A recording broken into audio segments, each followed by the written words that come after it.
He's the author of the book Controligarchs, Exposing the Billionaire Class, Their Secret Deals, and the Globalist Plot to Dominate Your Life. Seamus Bruner, welcome back, sir. Rich, it is great to be with you. Very exciting times. Thanks for having me on. Yeah, my pleasure. And Seamus, I want to get your take on what's going on with DOGE because, there's Fox is reporting that there are grumblings coming out of closed door sessions of Congress. You've got the actual DOGE employees. Again, if it's true, some of them are saying that they're quitting because they're cutting too much. And then there's me saying, keep cutting. What's going on? Yeah, well, I'm with you, Rich. Keep cutting. $65 billion, it's great, but it's hardly a drop in the bucket when we're talking about trillion-dollar deficits and tens of trillions of dollars in our national debt. The interest on these debt payments, as many know, is surpassed the annual defense spending of the United States. So the spending of our government is a national security threat. It has grown out of control for far too long. And so I say keep cutting. I think the media is constantly trying to gin up stories where there's some people out there. But actually, the polling, it shows just the opposite. I saw a poll just recently, 72% of Americans, both left and right, agree that DOGE should be cutting a lot of this stuff. I mean, nobody's going to notice in most of these things. I guess the people who are working from home and filming TikTok videos, the so-called federal employees, they might be out of jobs. The same thing happened, by the way. This is why Elon Musk is the right guy for this job. The same thing happened when he took over Twitter. They said it was going to fall apart. He was going to run the company into the ground. He laid off major chunk of the staff, and the app has never been better. It's never been more profitable. The profit numbers for Twitter are great. And so in terms of like government spending, profit would be a good thing. We never have a profit at the federal level, but cutting waste, cutting the fat, that is a very good thing. And it's really that DOGE is exposing these money laundering schemes. These are money laundering schemes. These large programs, you look at USAID where maybe it doesn't fit the legal definition of money laundering, but it is cycling money back into the pockets of Beltway insiders, and those are the people who are going to be griping the loudest. Seamus Bruner, I love this. And, the term money laundering, I think it gets under some people's feathers. For some, on my side of the aisle, they love it. They're like, yeah, throw them up, lock them up, throw away the key. For others on the other side of the aisle, I think they think it's too much hyperbole. But I think you hit the nail on the head here, right? Because what's really happening, and we haven't been able to prove it just yet, but we saw a lot of this with Dr. Fauci, right? With the Echo Health Alliance and his organization that was a part of the NIH, where they were giving this money, and when he was under oath, and we were saying, "Hey, did you fund the gain of function research?" He, with lots of certitude, said, "No, I'm not funding anything," because he was giving a grant to the Echo Health Alliance, who was in turn funding that stuff. And I feel like that's exactly what's happening with USAID, whether it's regime change in foreign countries or payoffs or quote unquote foreign aid. They're doing things, with money transferred here and transferred there, perhaps to this group, that group, or the other group. But the money changes hands so many times you can't really tell where it goes. And I think this is part of the, obviously part of their plan to conceal things, but it's also part of the problem that we face. Yeah, absolutely. I mean, I do not think it is hyperbole. I think there's criminal activity that has gone on here. I mean, I'll give you two examples. One, you look at the Haiti earthquake, and I remember I worked with Peter Schweizer. We worked very hard on a book called Clinton Cash. Some of your listeners may remember that book. I remember, yeah. And we blew the lid off of the Haiti scam, and USAID set up a thing called the Haiti Mobile Money Initiative that gave contracts to Clinton Foundation donors.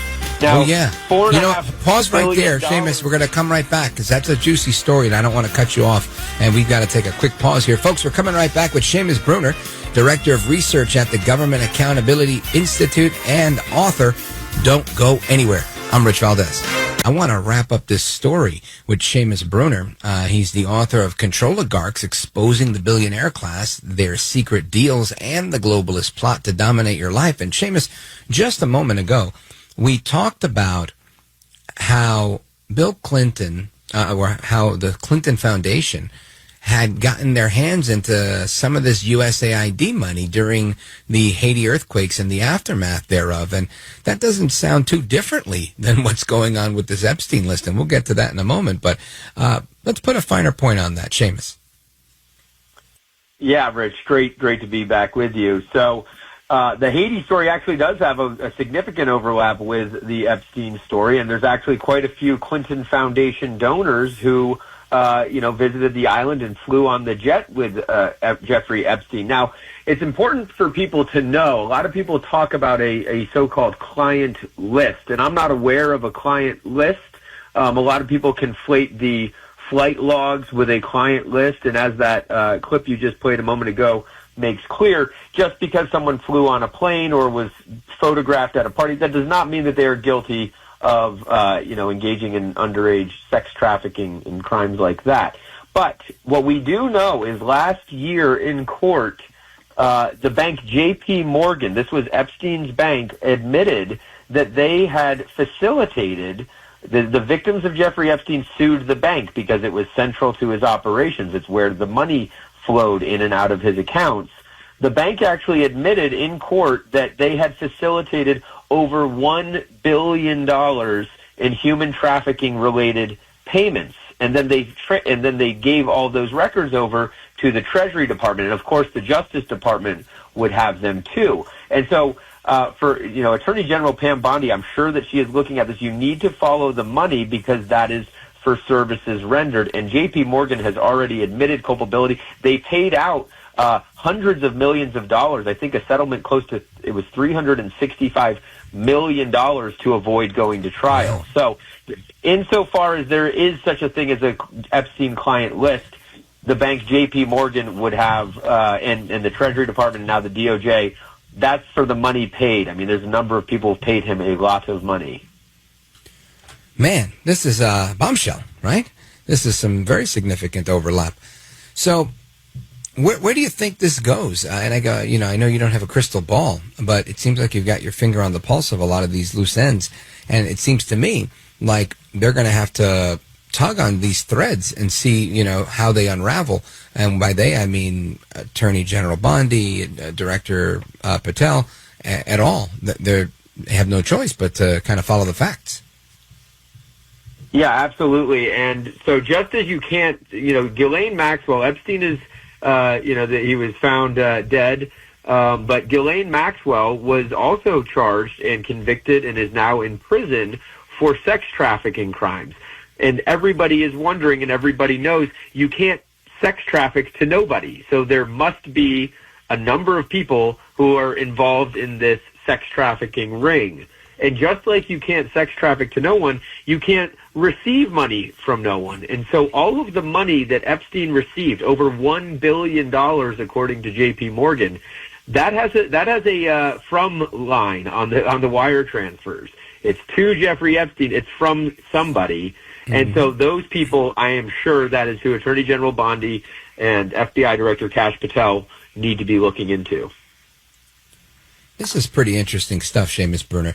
Now, the last time you were on, you were kind of outlining what your book, Controligarchs, is about, exposing the billionaire class, their secret deals, and the globalist plot to dominate your life. And it's such a well-written I love the word Controligarchs, right? It's a nice convention there. And the subtitle is fantastic as well, because I feel like since the time we spoke, we've seen that happen, right? We saw George Soros buy the debt, use backdoor deals to acquire the assets of a radio company that owns 400 radio stations, many of which are talk stations, some of which carry this program, and have slowly been changing some of that programming.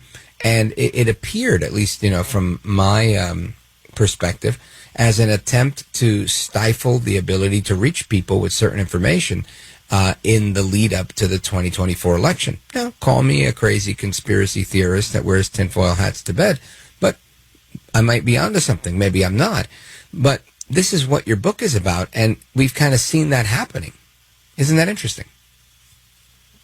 Yeah, and it continues to happen, and I'm very wary of a lot of these tech guys. I love what Elon Musk is doing with Doge and what he's done for Twitter, but there's a lot of other tech guys, and they were all mentioned throughout the book. I would consider them Controligarchs, who are trying to cozy up, and that, in a way that's natural, of course. When the administration changes and you have a trillion-dollar company like either Amazon or Meta with Mark Zuckerberg, but they are all trying to cozy up, and I trust that Donald They were all Trump there at the inauguration. They were all there at the inauguration, and so information control. There's a big chapter on information control and mainstream mind control, buying up of all of the media companies. Controlling the information is the name of the game. It's the number one thing that they must control first. You saw it during COVID. They had to have total informational control, and it's great right now that Twitter is free and you have free speech on Twitter. But I just wonder how long this will last. And it's important to keep your eyes on the guys with all the money and what they're going to try to do. I don't think that Trump is going to let them pull a fast one, but I do know that they're going to try. Seamus Bruner, I want you to let everybody know how they can get a copy of the book, one for themselves, one to give away, as well as how they can keep up to speed with the work you're doing at GAI, the Government Accountability Institute. Yeah, thanks, Rich. My name is Seamus Bruner, SeamusBruner, SeamusBruner.com, at Seamus Bruner on all platforms, X, Instagram, all of that. And then Controligarchs, you can go to Controligarchsbook.com. And I've been posting some very interesting Epstein-related court documents. There's actually a big trial separate from what Attorney General Bondi will be exposing of one of the JPMorgan CEOs who was very close to Bill Gates. I have a lot of stuff on Bill Gates and Epstein's relationship in the book, so you can get all of that at Controligarchsbook.com. Outstanding. Well, my best to you and everybody at the GAI, Peter Schweizer and the rest of the team. Keep doing the work that you're doing. It's fantastic work, and we appreciate it.